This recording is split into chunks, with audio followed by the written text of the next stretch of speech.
Good morning, everyone. Thank you for joining us for our first COVID-19 briefing of many. I am committed to holding these updates on a regular basis. We will start with the numbers, and I want us to all remember that these numbers are not just numbers, that these are lives and families and communities that are impacted by this pandemic. As of yesterday, December the 8th, Baltimore has had 26,589 reported cases, with 366 people hospitalized with COVID-19. And we unfortunately have lost 552 people. Our nation, as you know, is continuing to report record high numbers of COVID cases, surpassing what we saw even over the summer. Our cases here in Baltimore have steadily increased for a month and a half at a rate surpassing the increases in testing. Our test positivity rate, our average number of daily deaths, and the number of hospitalizations are all at their highest level since last spring. This raises concerns around our healthcare system's ability to handle the massive influx of COVID-19 patients. Based on our current trajectory of cases and hospitalization, projections show that our hospitals will be overwhelmed if we do not act. I wanted to start off by saying that first, and also highlight today that we are joined by folks who will be guiding us as we go through this, our public health professionals. Of course, starting with our Health Commissioner, Dr. Jaraza. We're also joined today by Dr. Michelle Gordine, Chief Medical Officer and Senior Vice President of Population Health and Primary Care at the University of Maryland Medical System. Dr. Tom Inglesby, Director of the Center for Health Security at Johns Hopkins Bloomberg School of Public Health. Dr. Peter Hill, Senior Vice President of Medical Affairs at Johns Hopkins Health System. And we are also joined today by Police Commissioner Michael Harrison, Fire Chief Niles Ford, and Chief Charles Savella, Acting Director of the Office of Emergency Management.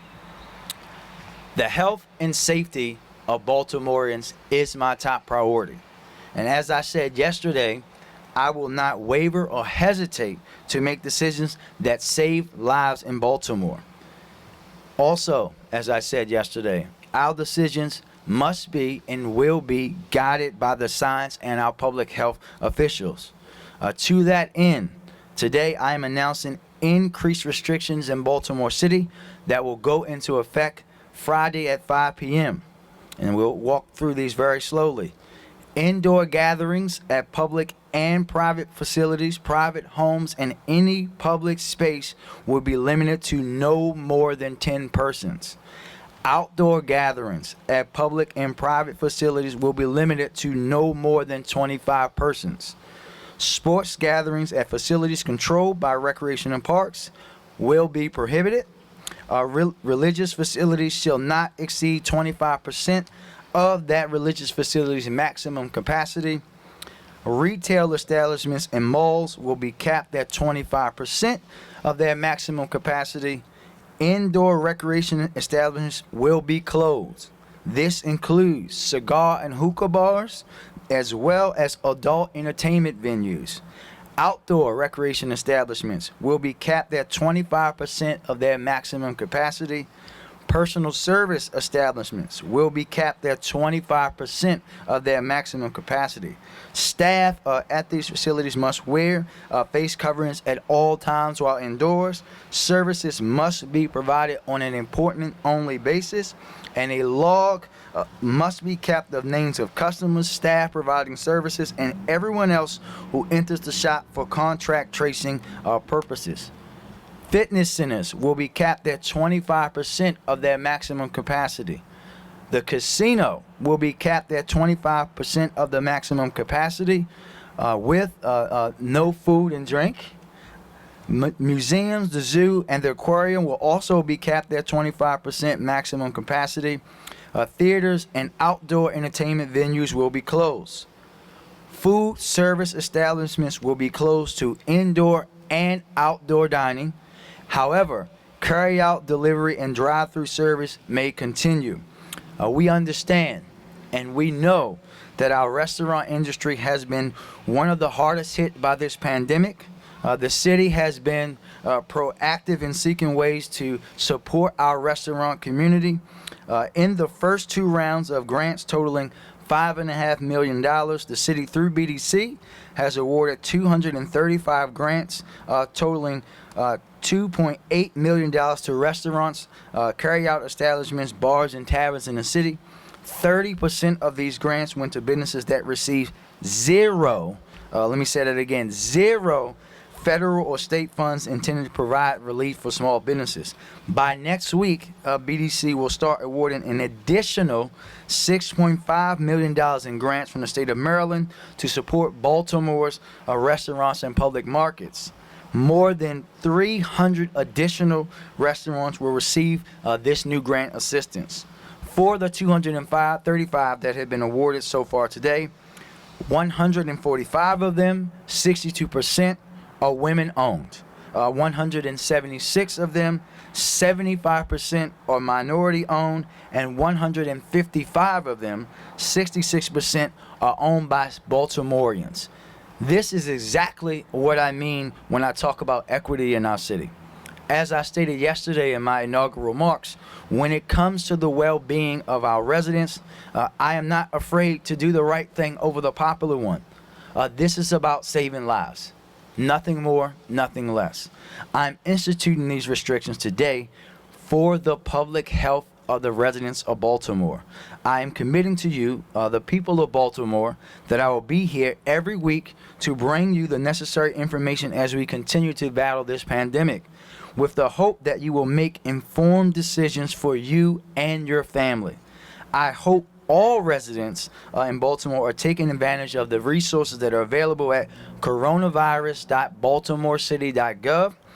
There, residents can find real-time data. I actually have it up on my computer at all times for real-time data, as well as the information about where they can get tested. Baltimore, we're still in a pandemic.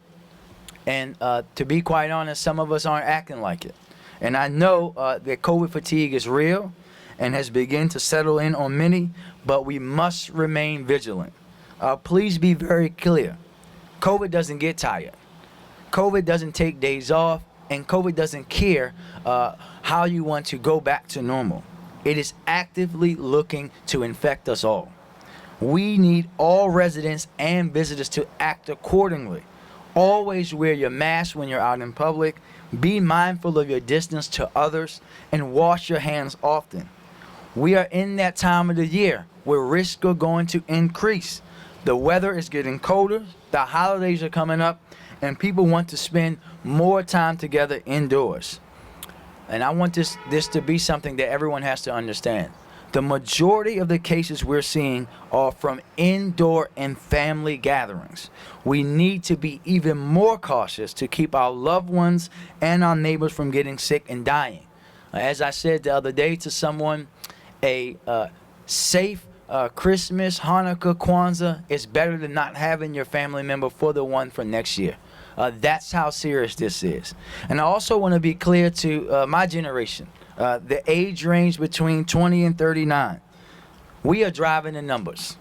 And we may not be the ones dying, as only 11 people in that age range are. But the reality is that we can spread it to others. Think about our parents' and grandparents' generation. Think about how they are dying by the hundreds. And your inability or unwillingness to make the sacrifices necessary or act responsibly as an adult can mean that your grandmother, your father, your grandfather will not be here for you. That's how serious this is.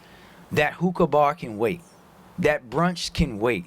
We have to keep our family and our people that we love alive. If we want to stop the surge in cases, we have to be cautious and change our behaviors now. I will work with Commissioner DeRosa and our public health experts that you see with us today and others to review the data and determine when it will be safe to loosen these restrictions or, if needed, to institute more. We are preventing deaths and illness by making decisions based off data and public health guidance, nothing else.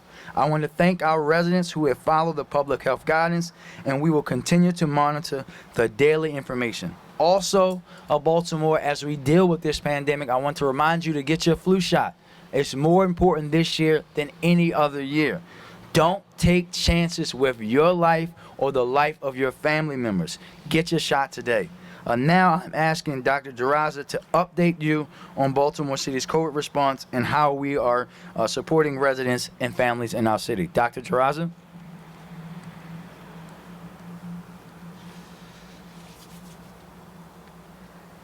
Thank you, Mayor Scott, for beginning your tenure with the focus on the health and safety of Baltimore City residents in both words and actions. Baltimore, since the pandemic begun, we have reviewed detailed charts, graphs, and maps outlining the city's case data. We've deployed our mobile testing teams to areas where they are needed most. We've urged residents to pick up their phone for contact tracing teams and to answer honestly in an effort to link cases, identify outbreaks, provide education, and prevent further spread of disease. I have warned of the consequences if social distancing, mask wearing, and harm reduction guidelines were not followed. Our hospital capacity would be strained, our fatality rates would increase, and the number of new cases would continue to rise. We have made case information and data on COVID-19 disparities publicly available so that individuals and families can remain up to date about cases in Baltimore City and hopefully use that data to reinforce harm reduction guidance at home. Despite all of the work and combined efforts of healthcare staff, first responders, clinicians, epidemiologists, nurses, doctors, school health aides, trusted messengers, and contact tracers, this past month we saw the highest number of new COVID cases since the pandemic began. We know that hospitalizations and fatalities are lagging indicators, rising more slowly but just as steadily. And if previous trends continue, we expect December to be one of the deadliest since the pandemic began. Despite our best efforts to urge people not to travel, it's very likely the increase of testing in the last week of November correlated with residents who traveled to be with friends and family over the Thanksgiving holiday. Subsequently, I would expect to see continued increase in new cases due to COVID exposure during travel sometime over the next few days, at a time when our hospitals are already at 85% of their maximum capacity. In July, we were concerned with the rise of cases when our 7-day average was 146 new cases per day, and we re-implemented phase 1 restrictions. Yesterday, our average number was 223 new cases per day. Over the course of the pandemic, we have expressed concern of positivity rates in specific zip codes, such as 21224 and 21215, that have consistently remained above 5%. In the last 4 weeks, with the exception of 4 zip codes, every single zip code in the city has a positivity rate higher than 5%, and several approach 10%. We have entered a phase in the pandemic where contact tracing, a long-time public health tool that supports our ability to track the spread of COVID-19, is challenged to keep up with the number of new cases identified each day. What our contact tracing information does give us is a good sense of where people have been during the time in which they were exposed to COVID-19, even if we can't always identify clear causes in every case. As a result, we know there is widespread community transmission in Baltimore City, meaning COVID-19 is found throughout the community and can be spread by people who appear to be well. In fact, up to 50% of cases of COVID are spread by someone without any symptoms. We also know that some of the drivers of COVID-19 spread are activities which bring groups of people together for prolonged periods of time, inability or lack of mask wearing or social distancing, and indoor spaces, specifically those with poor ventilation. To slow the exponential spread of COVID-19, our interventions aim to decrease the number of contacts individuals have during their infectious period. Targeting our interventions to the highest risk activities will help provide the biggest reduction in high-risk contacts. While our cases remain higher than they've ever been before, we have learned over the past 11 months that targeted interventions work. In late July, we saw a similar rise in cases, and in early August, we implemented similar limitations on occupancy and gatherings. A few weeks later, we saw decreases in new cases throughout late August and early September. Armed with that information, to do nothing would be the same as conceding defeat to the coronavirus. The increased restrictions for Baltimore City are designed to help reduce the burden on our healthcare system and to curb the rising number of new cases. We have not had to implement such severe restrictions since the earliest days of the pandemic and the implementation of the stay-at-home order.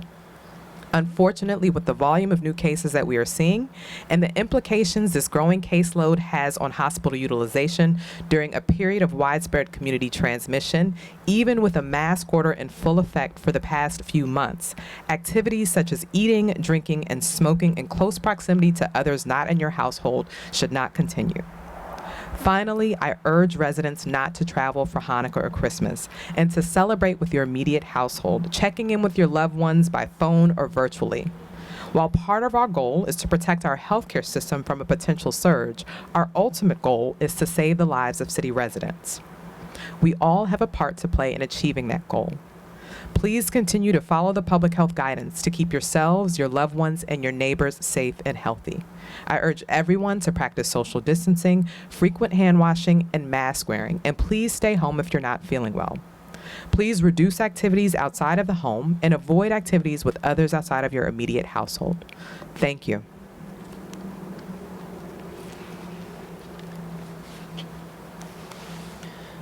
Thank you, Dr. Jaraza.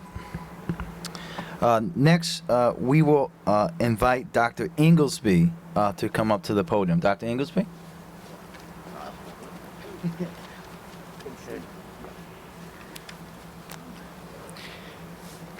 Thank you, Mr. Mayor and Commissioner Jaraza. I think it's important and right for you to be taking new steps to control the pandemic in Baltimore.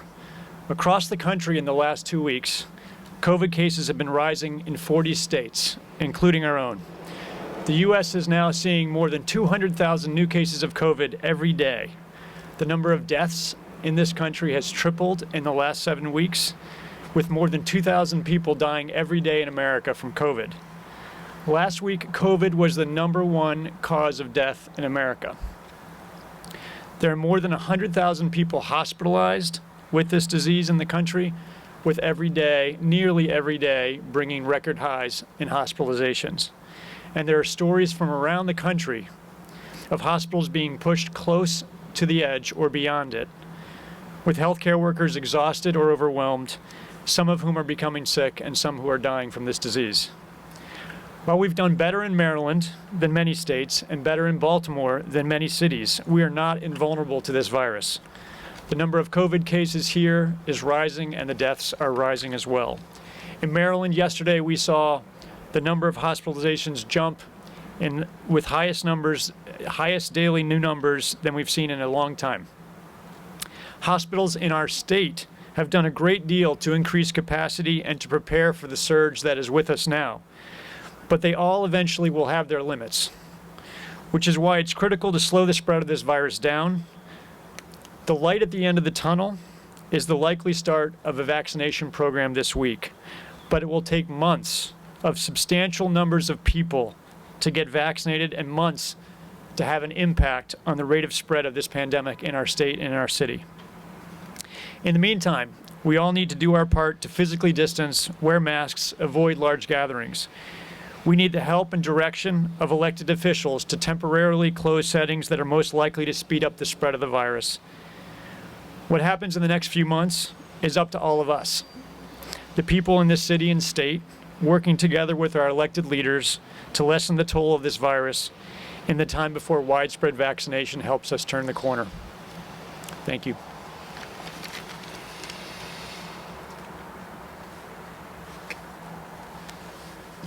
Thank you, Dr. Inglesby, and thank you to all the medical professionals who have been working tirelessly to protect the public in our city. Baltimore, let's be smart and not take risks with our health and with our family's health. I recognize the sacrifices that everyone has made to this point, but we can't let up now. We have to be as vigilant today and continue to slow the spread. I want everyone to do that. Thank you and stay safe, and now we'll take a few questions.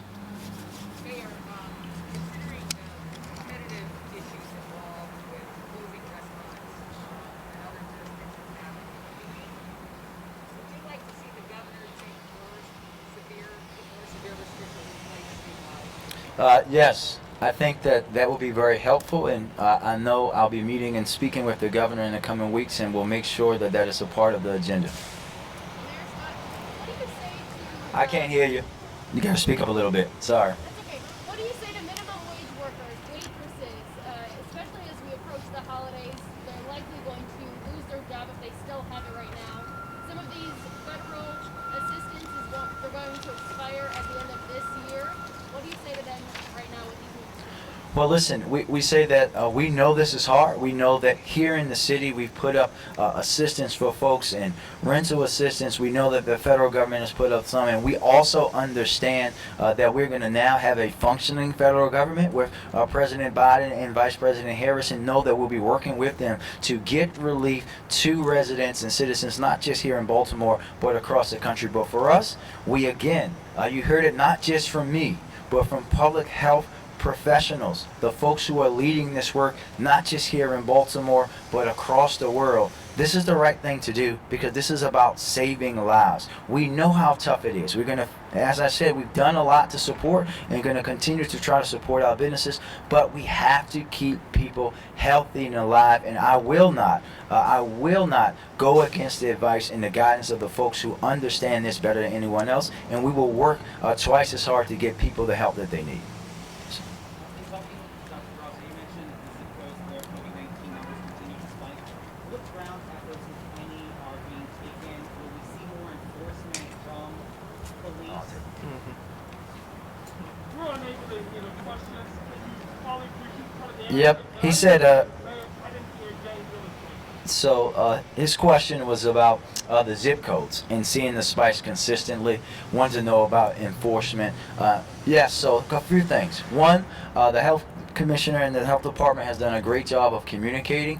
We'll be ramping those things up and trying to communicate with folks in an even more direct and better way. Enforcement, we will be looking at all of the options that we have for everything that's going on. We know that we've had incidents in places that we should not have had, and we'll be talking to make sure that we are doing things that are making sure that everyone, residents, business owners alike, understand how important this is, and we will enforce things. We know the state is assisting in the enforcement as well, but we will do things with the utmost integrity, but also a focus on trying to educate people first before being punitive.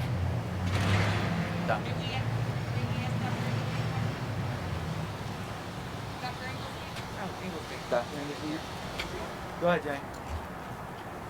Understanding that the city's hospitals serve patients from all over the state, would you like to see the governor impose more severe restrictions, tighter restrictions statewide? I do think that it will be useful to increase restrictions on the highest risk settings in Maryland, given the rising numbers. And I think obviously there are many decision makers in the state, and I think it would be useful, as we've seen in other parts of the country, for us to consider more restrictions on the things that we know make a difference. Restaurants and bars are important, and other places where people are closely interacting without masks. I think those are places we know where there is highest risk of transmission. Last one. Yes, ma'am. Two-parter. One is, what do you have data to show that the transmission rate is higher in bars and restaurants than other social gatherings, and why close bars and restaurants and keep casinos open? Dr. Zaraza will talk. The question is about that we have data to show if bars and restaurants are where the cases are coming from, and about the casino. So as I mentioned, a lot of our contact tracing data really points to where individuals have been during the time when they could have contracted COVID. So high-risk settings or high-risk gatherings. And certainly bars and restaurants are a part of that list. Many individuals are also traveling, we know, to other retail establishments and workplaces. But as Dr. Inglesby mentioned, what we do know is, generally speaking, bars and restaurants, because you're not wearing a mask, you're eating and drinking, you're staying indoors, maybe for longer periods of time with people outside of your household, are higher risk settings. But as to the casino aspect, can you tell why that hasn't been shut down or closed? So remember, the casino is going from 50% capacity to 25% with no food and drink. So folks will not be in there taking off their mask. And let me be very clear: if Dr. Zaraza and the health department we continue to show that that's a problem, we will not be afraid to go any further. We will follow the advice of the public health professionals. But they're at 50% now with food and drink. We know that food and drink, like bars and restaurants, create an opportunity, a more at-risk opportunity. They're going to 25 with no food and drink for now. All of this will be assessed over the next few weeks to see what we have to do moving forward. Thank you, everybody.